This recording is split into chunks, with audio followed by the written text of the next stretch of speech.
This may surprise you today, but God doesn't need you. God doesn't need us.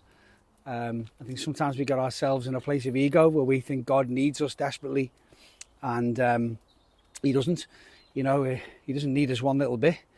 If we're here on this earth, it's because he loves us and he wants us, not because he needs us. When I was in the Protestant evangelical world, I've reverted to my Catholic faith now, and the happiest I've ever been, by the way.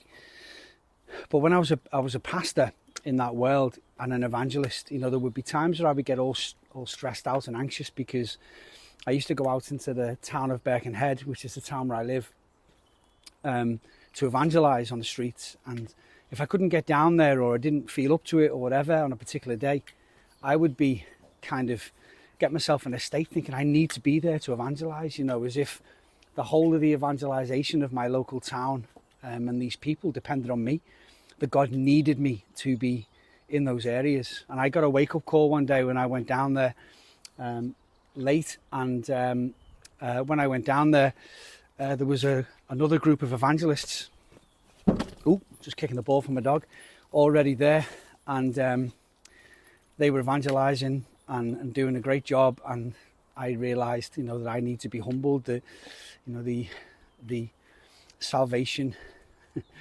of my local town didn't depend on me, and I needed that wake-up call. And so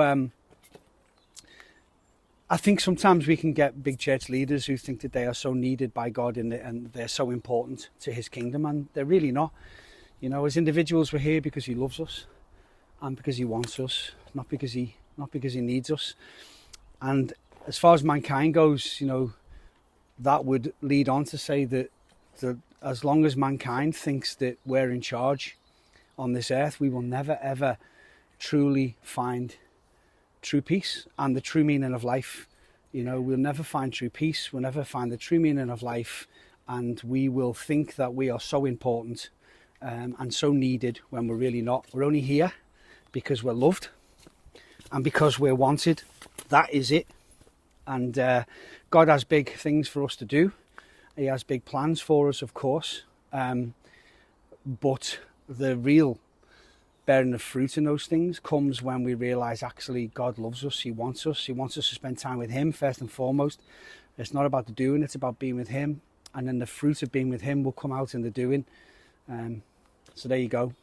You're not needed, you're wanted, and you're loved. Be blessed. Have some of that.